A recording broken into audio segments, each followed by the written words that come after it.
இன்று நமது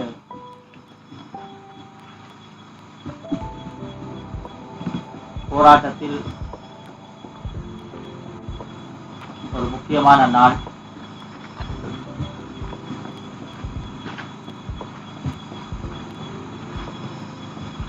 இதுவரை காலமும்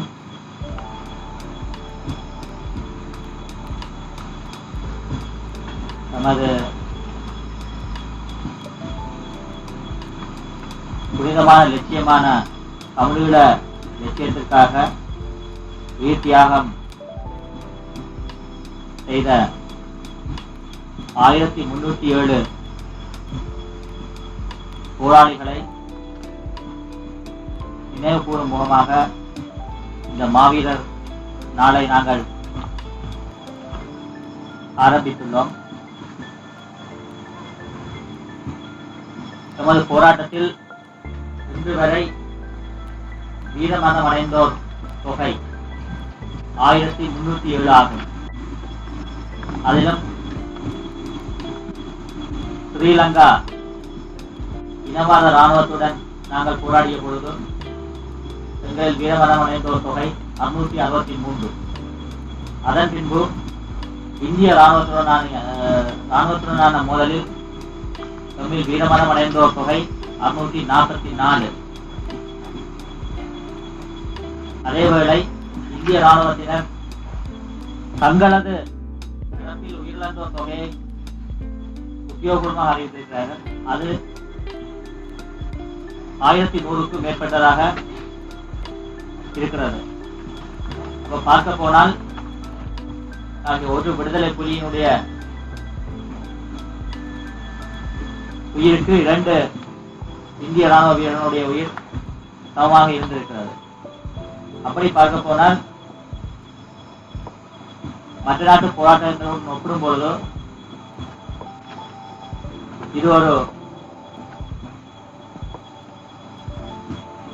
பன்னாட்டு போராட்டங்கள் இறந்த போராளிகளோடு ஒப்பிடும் பொழுது எங்களுடைய போராட்டம் ஒரு வளர்ச்சி கண்ட போராட்டமாகத்தான் இருக்கிறது. ஆனால் இது உண்மையில் அவர்களுடைய உத்தியோகமான அறிக்கை என்னும் பொழுது அதன் மூலமும் அவருடைய இராணுவத்தினுடைய கௌரவம் பாதிக்கப்படாமல் மறைத்துத்தான் அறிவிப்பார். அவர்கள் உத்தியோகமாக அறிவித்ததன்படி பார்க்கும்போது கூட எங்களுடைய விடுதலை புலிகளுடைய வீரம் அவர்களுடன் கூடுதலாகத்தான் உள்ளது. மற்றும் இயக்கத்தில் முதல் தடவையாக இன்று இந்த மாவீரர் நாளை கொண்டாடுகிறோம். ஆனால் எத்தனையோ உலக நாடுகளில் அந்த நாடுகளின் விடுதலைக்காக போரிட்ட போராளிகளின் நினைவாகவும் அந்த நாடுகளின் பாதுகாப்புக்காக போரிட்ட படை வீரர்களின் நினைவாகவும் இப்படிப்பட்ட மாவீரர் நாளை கொண்டாடுவது வழக்கம். எங்களுக்கும் இதுவரை காலமும் உங்களுக்கு தெரியும், இயக்கத்தில் தனிப்பட இறந்த ஒவ்வொரு போராளிக்குமாக நாங்கள் நினைவு நாள்களை கொண்டாடுவது வழக்கம். ஆனால் இந்த முறையிலிருந்து நாங்கள் இறந்த போராளிகள் எல்லோரையும் மொத்தமாக வருடத்தில் ஒரு நாள் நினைவு கூர்ந்து அந்த நாளையே மாவீரர் நாளாக பிரகடனப்படுத்தியுள்ளோம்.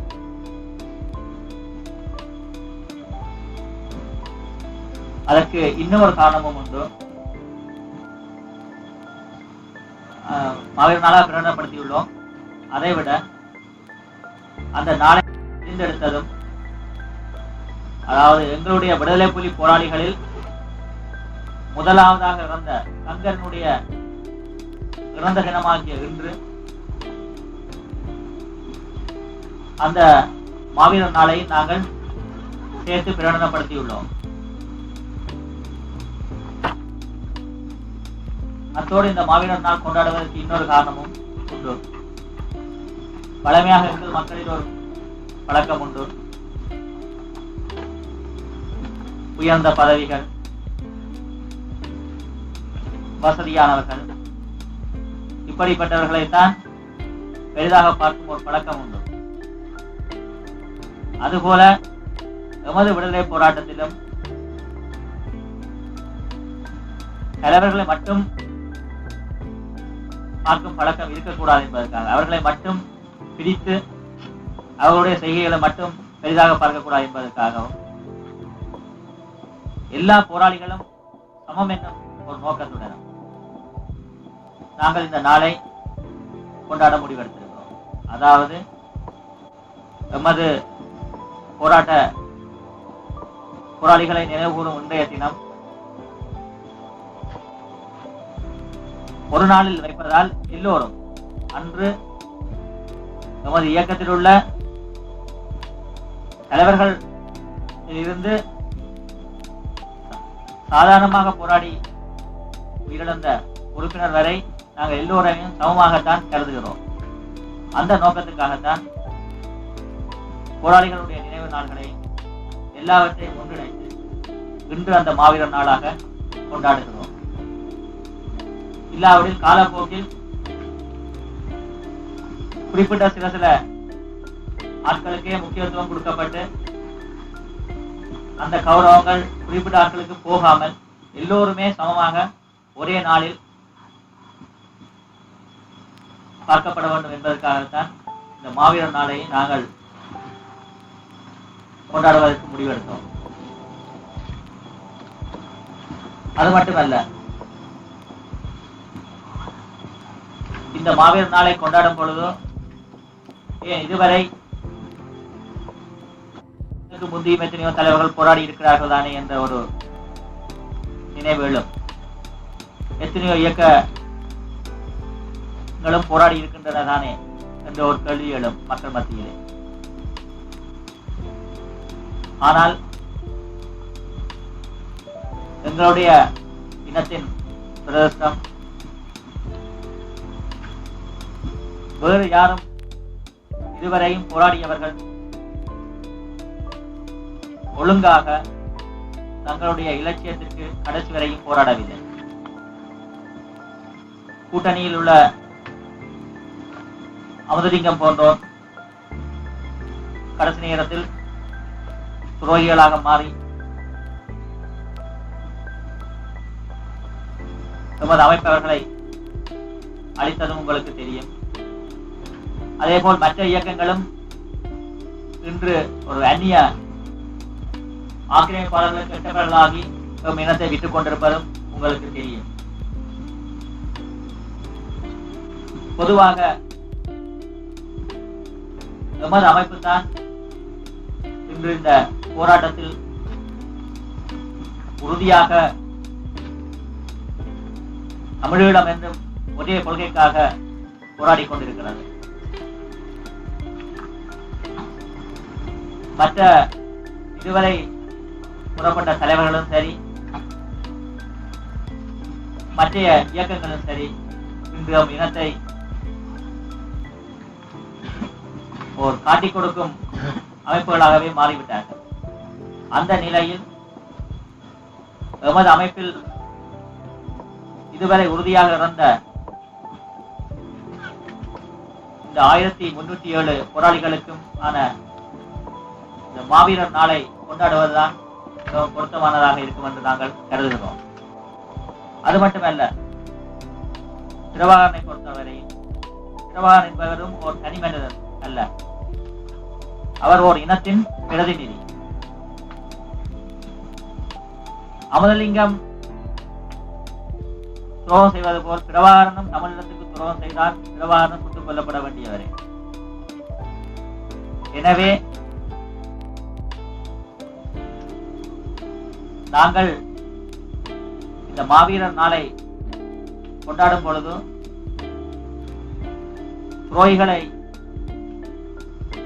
நாங்கள் மக்கள் மத்தியிலிருந்து தூக்கி எறியத்தான் வேண்டும். அதேவேளை நாங்கள் இந்த நாளில் மற்ற இயக்கங்களினால், அதாவது தவறான தலைமைகளினால் வழிநடத்தப்பட்டு அதில் அநியாயமாக கொல்லப்பட்ட எவ்வளவோ நல்ல இளைஞர்களை நாங்கள் சிந்திக்கத்தான் வேண்டும். அவர்களையும் எங்களுடைய தோழர்களை நினைக்கும் போது ஒரு கணம் நாங்கள் சிந்திப்பது நல்லது.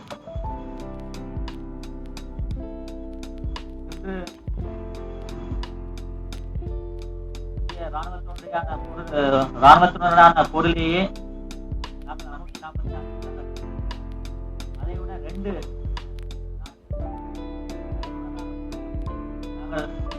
நாங்கள் 1307 தான்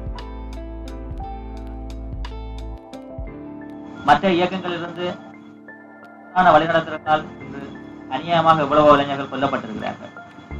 ஆனால்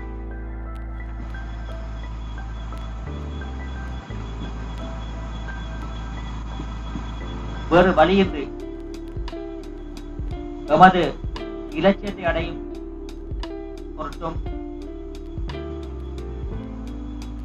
தமிழர் என்ற ஒரு இனம் வீரமாக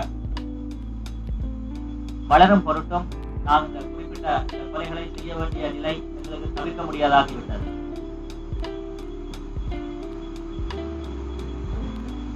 கட்டுப்பாடான இயக்கம் ஒன்றினூடாகத்தான் தமிழர்கள் நமக்கென்றோர் விடுதலையை அடைய வேண்டும். தனிப்பட்ட மனம் வேறு.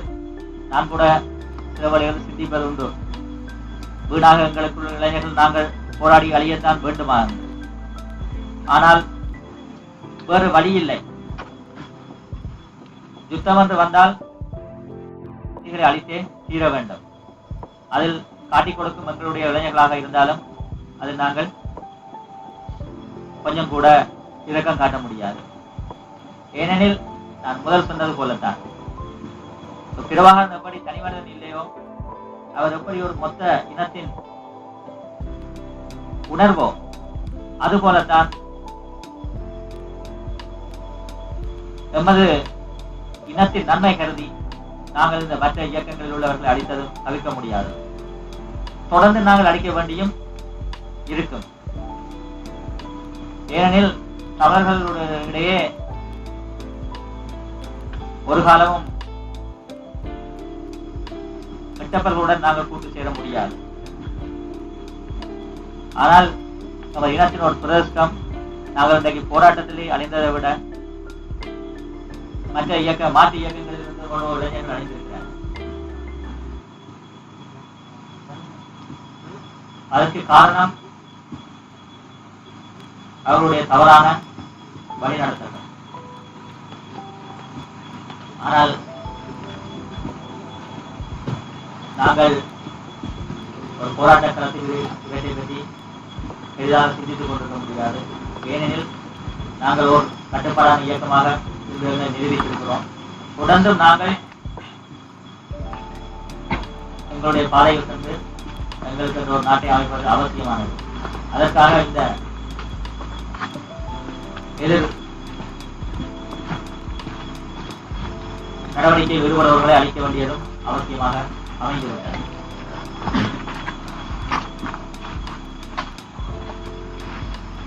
மற்றும் நமது இயக்கத்தை பொறுத்தளவுக்கும் ஓர் வித்தியாசமான ரீதியிலே நாங்கள் வளர்ந்து கொண்டிருக்கிறோம். உலகில் எத்தனையோ விடுதலை பெற்ற இயக்கங்களுக்கு ஏதாவது நாடுகள் உதவி இருக்கு. ஆனால் எங்களை பொறுத்தளவுக்கும் நாங்கள் எங்களுடைய எதிரிகளிடமே உதவி பெற்றுத்தான் அவர்களை திருப்பி அடிக்க வேண்டிய நிலை உள்ளது.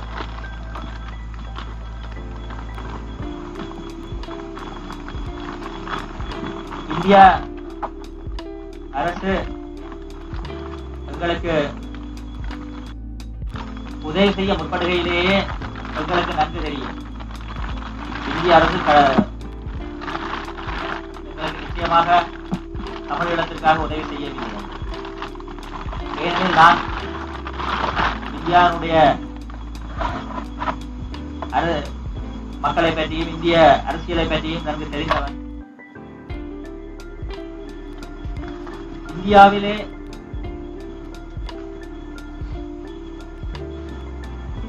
தமிழகத்தினுடைய திராவிட நாட்டு கோரிக்கை, இந்தியாவுடைய தமிழர்களுடைய திராவிட நாட்டு கோரிக்கைகளையே இந்திய அரசு அங்கீகரிக்கவில்லை. அது மட்டுமல்ல, பழைய சரித்திரங்களே இந்தியாவிலேயே 2 வடக்கு ஆரியர்களும் தெற்கில் தமிழர்களும் நீண்ட காலமாகவே ஒருவருக்கொருவர் போராடி வந்திருக்கிறார்கள். அதிலும் தமிழர்கள் ஆரியர்கள் மீதே படையெடுத்திருக்கிறார்கள். அப்படிப்பட்ட ஒரு வரலாற்றில் கொண்ட ஒரு இடத்தில் ஆரியர்கள் எங்களுக்கு உதவுவார்கள் என்று நான் நம்பவில்லை. ஆனால் அதே வேளை அவர்கள் எங்களை தங்களுடைய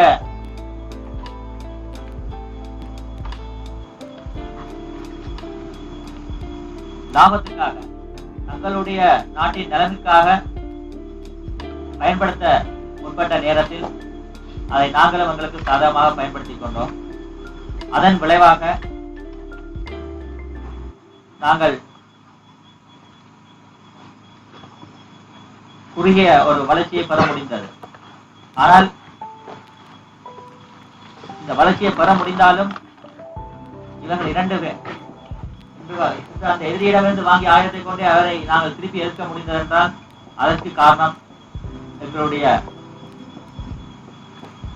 விடுதலை புலிகளின் வீரமும் அவர்களுடைய உறுதியும் தான்.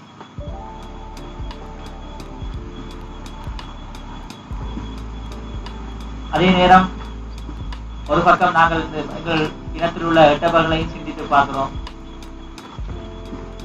நேற்று கூட, அதாவது விடிவுக்காக என்று நாங்கள் மாவீரர் நாள் கொண்டாடி கொண்டிருக்கும் நாளில் கூட எங்களுடைய மாவீரர் நாளை குழப்ப முயற்சித்து யாழ்ப்பாணத்தில் மாதல் என்னும் இடத்தில் ஓர் எட்டப்பர் கூட்டம் எங்களுடைய பிரசுரங்களையும் எங்களுடைய சுவரொட்டிகளையும் எங்களுடைய கொடிகளையும் மறக்க வந்த பொழுதும் அவர்களை அடித்துக் கொள்ள வேண்டியிருந்தது. அந்த போராட்டத்தில் கூட எமது ஒரு போராளி உயிரிழந்துள்ளார். அதாவது நாங்கள் எங்களுடைய மாவீரர் தினத்தை கொண்டாடும் நாளில் கூட எங்களுடைய எட்டப்பர்களால் எங்களுடைய ஒரு உயிரும் அறிய வேண்டிய நிலை உள்ளது. அப்படி இருந்து உறுதியாக இன்று நாங்கள் எங்களுடைய மாவீரர் நாளை இவ்வளவு இன்னகளுக்கு மத்தியிலும் கொண்டு நடத்தி இருக்கிறோம். மக்கள் ஆதரவுகளும் பெரிய அளவில் இருந்திருக்கிறது. எல்லா இடங்களிலிருந்தும் எனக்கு தகவல் வந்திருக்கிறது. மற்றும் ஒரு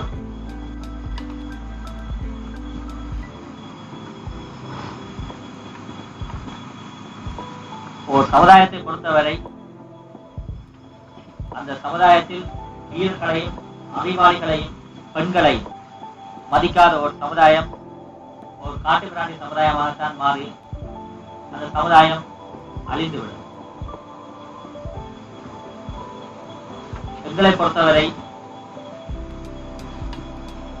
மீண்டும் நாங்கள் எங்களுடைய சமுதாயத்தை கட்டி எழுப்புவதற்காக எங்களுடைய சமுதாயத்தில் அறிவாளிகள் இருக்கிறார்கள். பெண்கள் மற்ற நாடுகளுடன் ஒப்பிடும் பொழுது மிகவும் எங்கள் சமுதாயத்தில் புனிதமாக மதிக்கப்படுகிறார்கள். அதேவரை வீரர்களுக்குத்தான் பஞ்சமாக இருந்தது. ஆனால் இன்று இந்த மாவீரர் நாளில் நாங்கள் வரலாற்றிலும் எங்களுடைய சமுதாயத்திலும் ஒரு மாற்றத்தை ஏற்படுத்திவிட்டோம். எமது வீரர்களை கூட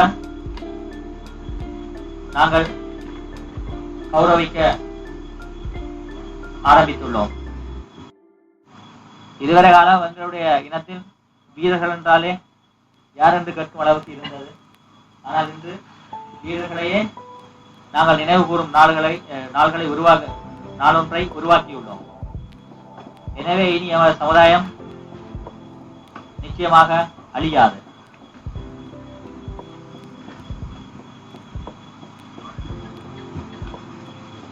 இன்று எமது இனம் உலகிலேயே மீண்டும் தலை நிமிர்ந்திருக்கிறது என்றால் எமது போராளிகளின் 1307 பேர்களின் உயிர் தியாகம் தான். அவர்களுடைய அந்த வீரமான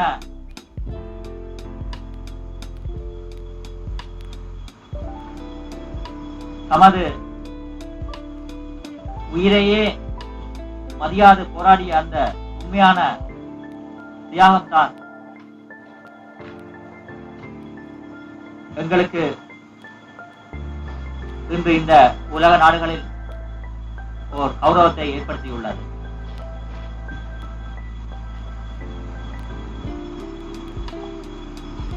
எனவே இந்த மாவீரர் நாளை நாங்கள் மிகவும்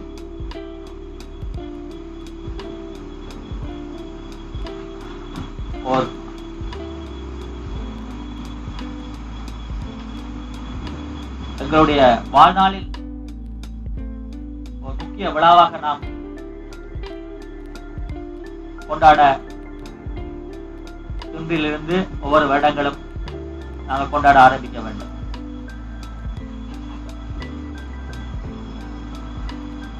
அதைவிட நான் என்னுடைய பழைய காலங்களை நினைக்கிறேன். இன்று நீங்கள் எவ்வளவு போராளிகள் எவ்வாறு இயக்கத்தில் சேர்ந்து இன்று எங்கள் இயக்கம் வளர்ச்சி கண்டுள்ளது. ஆனால் நமது முதல் இறந்த போராளி சத்யநாதனை நான் இப்பொழுது யோசித்து பார்க்கிறேன். நான் ராணுவத்தை அடித்து ஒரு SLR படிக்க வேண்டும் என்று தெரிகிறார். அந்த காலத்தில் எங்களுக்கு SLR என்றால் பெரிய ஒரு ஆயுதமாக இருந்தது. அந்த காலத்தில் எங்களிடம் இருந்ததே ஒரே ஒரு G3 ஆட்டோமேட்டிக் ரைபிளும் ஒரே ஒரு SMG மாத்திரமே. அப்பொழுது எங்களுக்கு ஒரு SLR படிப்பதென்றாலே பெரிய விஷயம். அப்ப அவருடைய இலட்சியம் சத்யநாதன் சாவச்சேரி தாக்கல் ஈடுபட்டு அதில் SMG எல்லாம் ஒரே முதல் ஒரு SMG இருந்தது. பிறகு 2 SMG படித்துக் கொண்டு வந்தார்கள். அதுக்கு பிறகு அவர் எப்போ சொல்லிக் கொண்டு இருக்கிறார் தான் தனக்கு ஒரு SLR ஒன்று படித்து தான் வச்சிருக்க வேண்டும். ஆனா இன்றைக்கு உங்களுக்கு பயிற்சி எடுக்க முந்தையே கையெல்லாம் விதவிதமான துவக்குகள் தர்றோம். இந்த வளர்ச்சியை அவர் கண்டிருந்தால் ஒரு துவக்குக்காக நாங்கள் தெரிஞ்ச காலங்களை நினைக்கிறோம். ஒரு SLR என்பதே எங்களுக்கு பெருசா இருந்தது. ஆனால் இன்றும் குறுக்க சேர்ந்த பையன்களே SLR-ஐ விட AK-47 நல்லது என்று சொல்ற காலமாக மாறிவிட்டது. இந்த வளர்ச்சியை அவர்கள் கண்டால் அவர்கள் எப்படி சந்தோஷப்படுவார்கள் என்பதை நான் நினைத்து பார்க்கிறேன். அது மட்டுமல்ல, அந்த நேரங்களில் நாங்கள் துப்பாக்கிக்கு, அதாவது நாங்கள் ரிவால்வர்களுக்கு நேரங்கள்ட்ட துப்பாக்கிகளுக்கு குண்டுகளே இல்லாத நேரம் ஆக ஆரம்பத்தில் இருந்தது எங்களிடம் 2-3 ரிவால்வர் மட்டும்தான். நாங்கள் துரோகிகள் அடித்த நேரங்கள் அதற்கு கூட குண்டுகள் ஒழுங்காக இல்லை. எம்டி, அதாவது துப்பாக்கி வெறும் தோட்டாக்கள், அதாவது 3-8 போன்ற ரிவால்வர்களுக்கு நாங்கள் வெறும் தோட்டாக்களை எடுத்து அதாவது அந்த எம்டி தோட்டாக்களை எடுத்து நாங்கள் கூட தொகுதிக்கு நாங்கள் புரட் செய்து அடிக்கிறாங்க. துறையில் அடிக்கிறத கூட நாங்கள் அப்படி அதை கொண்டு தெரிஞ்சுதான் நாங்கள் துறையில் அடிக்க வேண்டியிருந்தோம். அந்த காலங்களை நான் நினைத்து பார்க்கிறேன்.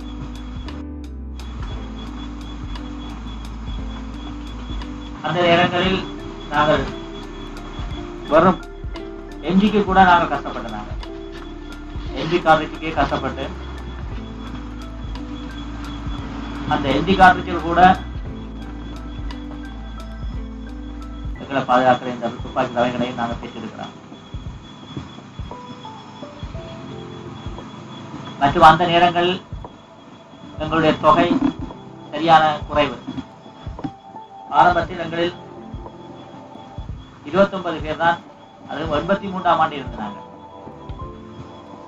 83க்கு பிறகு ஏற்பட்ட கலவரங்களின் பிறகுதான் எங்களுடைய இனத்துக்குள்ளே ஒரு மாற்றம் உருவாகினது.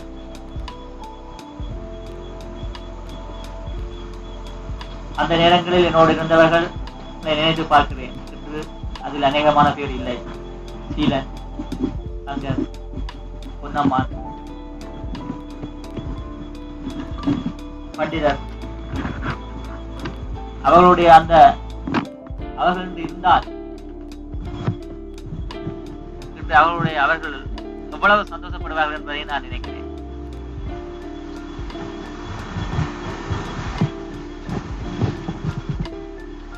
நாங்கள் ஆரம்பத்தில், இன்று நீங்கள் இராணுவத்துடன் போராடுகிறீர்கள், ஆனால் இந்த இயக்க ஆரம்ப காலங்களில் எங்களுக்கு அந்த அளவுக்கு துப்பாக்கியில் கூட இல்லாத ஒரு நிலை. மற்றவர்கள் இனத்தில் அப்பொழுது ஒரு எழுச்சியே இல்லாத நிலை. மக்களுக்கு துவக்கண்டாலே என்னென்று தெரியாத ஒரு காலம். நாங்கள் எங்கள் போராட்டத்தை ஆரம்பித்தோம். அப்போது எங்களுக்கு முதல்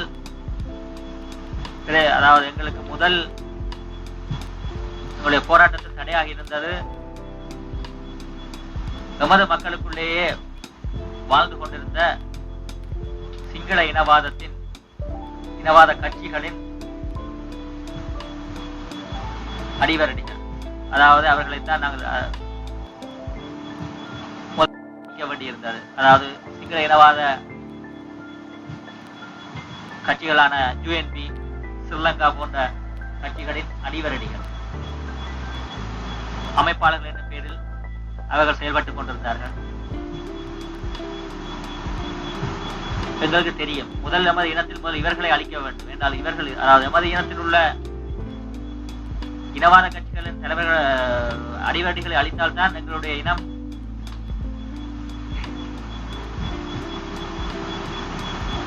ஒழுங்காக போராடக்கூடிய ஒரு சூழ்நிலை உருவாகும் என்பதால் அவர்களை அழிக்க தொடங்கினோம். அதில் நாங்கள் ஓரளவு வெற்றியும் கண்டோம். அதன் மூலம் இனவாத கட்சிகளின் அடிவரடிகள்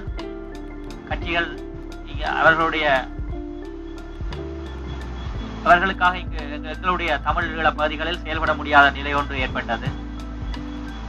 அதனால் அவர்கள் கட்சிகளை விட்டு விலகினார்கள். இருந்தவர்களும் தென்னிலங்கைக்கு, அதாவது ஸ்ரீலங்கா தலைநகரமான கொழும்பிற்கு ஓடத் தொடங்கினார்கள். அதன் பின்பு எங்களுக்கு மீண்டும் எங்கள் போராட்டத்திலே இன்னொரு தடை ஏற்பட்டது.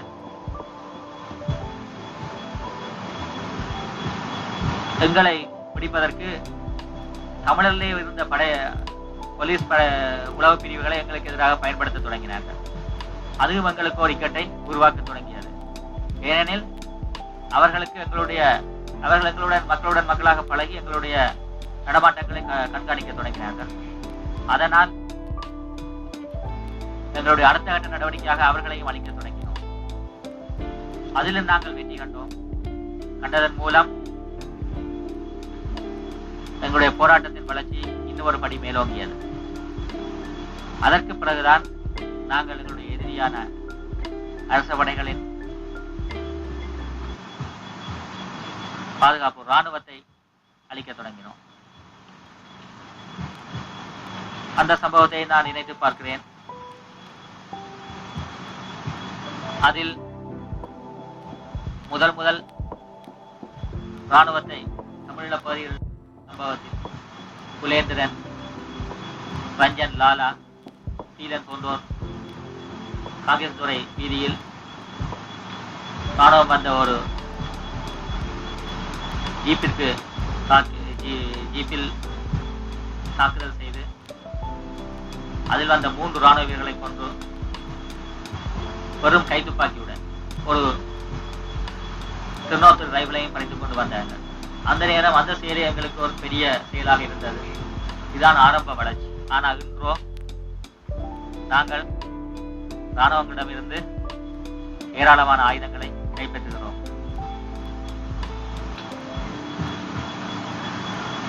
ஆனால் இந்த வளர்ச்சிக்கு ஆரம்பத்தில் இருந்த அந்த போராளிகளின் உயிர் தியாகம்தான் காரணம். அதேவேளை இராணுவத்தை தாக்கும் பொழுதோ எங்களுக்கு தெரியும் மக்கள் அழிக்கப்படுவார்கள் என்பது. ஆனால் எங்களுடைய உடம்பிலேயே அம்மை போன்ற நோய்கள் வராமல் தடுப்பதற்காக என்ன செய்வார்கள் என்றால், வைத்தியர்கள் அம்மையின் நோய்க்கிருமியை எங்கள் உடம்பில் அதனுடைய வலுவை குறைத்து ஏற்றுவார்கள். அப்பொழுது எங்களுடைய உடம்பிலிருந்து ஒரு நோய் எதிர்ப்பு சக்தி உருவாகி அந்த அம்மை நோயை எதிர்த்து இருக்கக்கூடிய நிலையை உருவாக்கும். எப்படி அம்மை நோய் கிருமியை எங்கள் உடம்பில் ஏற்றுவது போலத்தான் நாங்களும் எங்களுடைய மக்களுடைய அந்த சிறு அழிவுகளை பொருட்படுத்தாமல் எங்களுடைய தாக்குதலை செய்ய ஆரம்பித்தோம். ஏனென்றால் எங்களுக்கு தெரியும், இல்லை என்றால் எங்களுடைய இனம் முற்றுமுழுதாக அழிந்துவிடும். அதைவிட நாங்கள் போராடும் பொழுது எங்களுடைய மக்களுக்கு வரும் அழிவால் மக்கள் மீண்டும் மீண்டும் அவர்களும் போராட தொடங்குவார்கள். தொடங்குவதன் மூலம் மக்கள் தங்களை பாதுகாத்துக் கொள்ளக்கூடிய ஒரு நிலை உருவாகும். அதனால்தான் நாங்கள் ஆரம்ப காலங்களில் இராணுவத்தை பெரிய அளவு எதிர்த்து நிற்க முடியாத போதிலும் சிறு சிறு தாக்குதல்களை உறுதியாக அவர்கள் மீது செய்ய ஆரம்பித்தோம். அதன் விளைவாக இன்று உங்களுக்கு தெரியும், மக்களே ஒரு எழுச்சி பெற்று இன்று எங்களுடைய இயக்கம் கூட மிகவும் பலமாக வளர்ந்துள்ளது.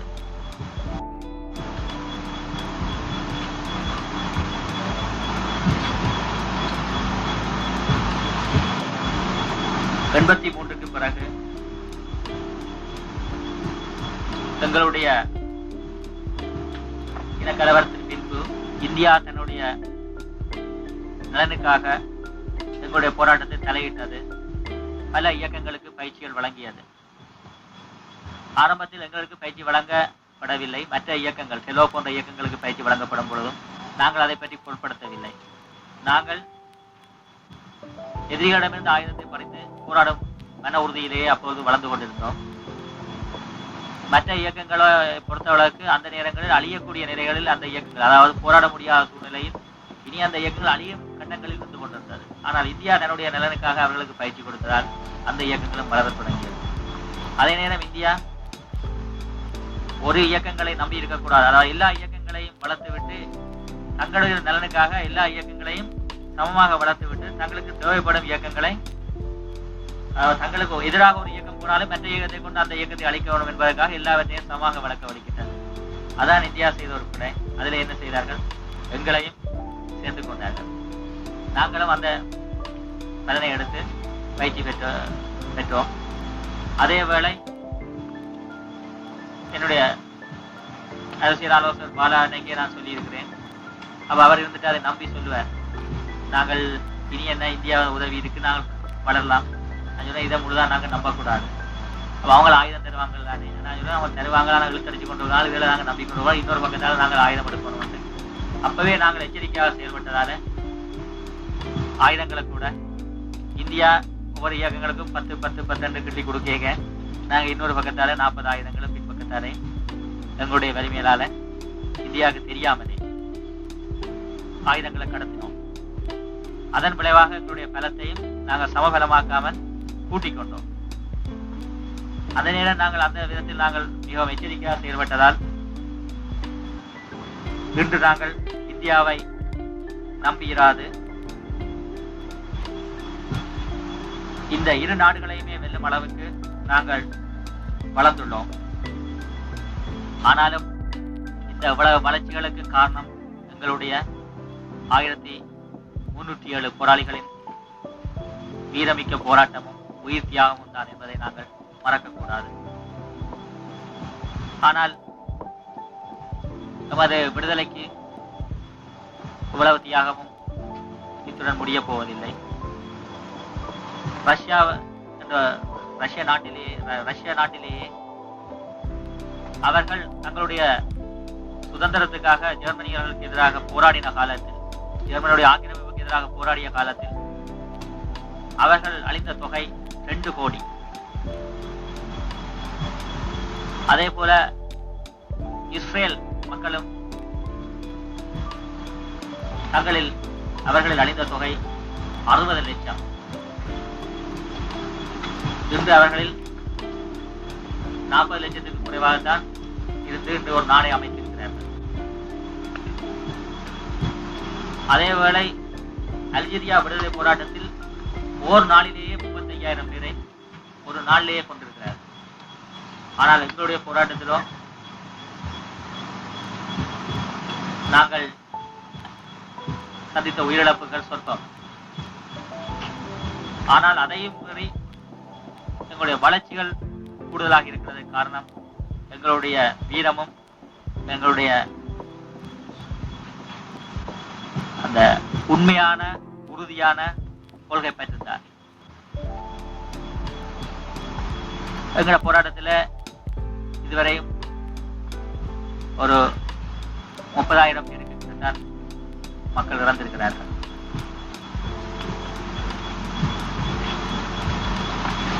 எனவே இந்த போராட்டம் இன்னும் நீண்டு கொண்டு போகும். எவ்வளவு குறைந்த உயிரிழப்புகளில் நாங்கள் நாட்டை மீட்கிறோமோ அது எங்கள் இனத்துக்கு நல்லதுதான். இல்லாவிட்டாலும்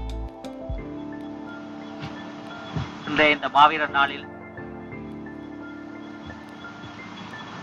நாங்கள் தொடர்ந்து போராடி இன்னும் எங்களில் எவ்வளவுதான் உயிர் தியாகங்கள் ஏற்பட்டாலும் எங்களுடைய இறந்த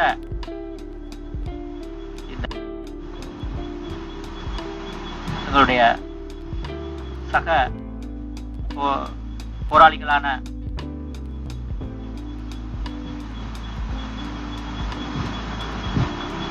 ஆயிரத்தி 307 பேருடைய லட்சியமும் நிறைவேற நாங்கள் போராடுவோம் என்று உறுதி கூறி இந்த மாவீரர் நாளை இன்று தொடக்கி வைக்கிறேன். புலிகளின் தாகம்